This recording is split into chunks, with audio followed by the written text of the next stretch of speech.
تأهل المنتخب المغربي ضد أمريكا لأقل من 20 سنة لنصف نهائي كأس العالم. هذا التأهل التاريخي ضد أمريكا والله نغير كي نشوف المنتخب المغربي لأقل من 20 سنة وصل لنصف نهائي كأس العالم ومرشح بقوة للفوز باللقب. منتخب المغرب يفوز على منتخب أمريكا اليوم، نتيجة تاريخية اللي حققها المغرب بالوصول إلى نصف نهائي كأس العالم. أنا بالنسبة لي ما حققه إلى حد الآن هو إنجاز، البقاء للرجال والبقاء لأقوى في هذا المونديال. المنتخب المغربي يبقى من بين المرشحين للتتويج بكأس العالم. المنتخب المغربي أقل من 20 سنة تأهل رسميا، والذي يشارك في نهائيات كأس العالم. المنتخب المغربي واحد من المرشحين للفوز بكأس العالم. تأسف لما وصل إليه المنتخب المغربي واللاعبون المغاربة، واحد من أمتع المنتخبات عبر التاريخ. ما نقدروش نقارنوا الآن مع تصاعد المغرب، شئنا أم أبينا. المستوى التكتيكي ليرتفع مستواها تكتيكيا لأن المواهب موجودة، تكتيكيا يعني يعتمد على تكوين أوروبي. بعدها راح نشوفوا منتخب المغرب قوي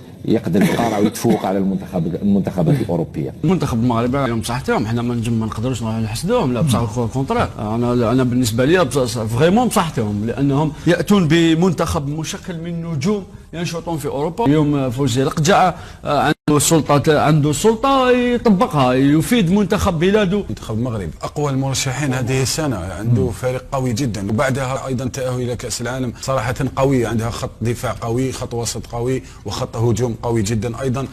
عندهم يعني الخبره اللازمه قبل هذه المنافسه.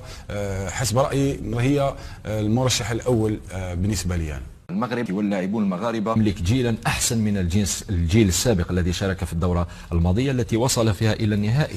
الآن يملك مهاجمين من العيار الثقيل، لديه مزيج من خريجي الكرة، اللاعبين المحليين، وجيل من اللاعبين الناشطين في أقوى الدوريات الأوروبية.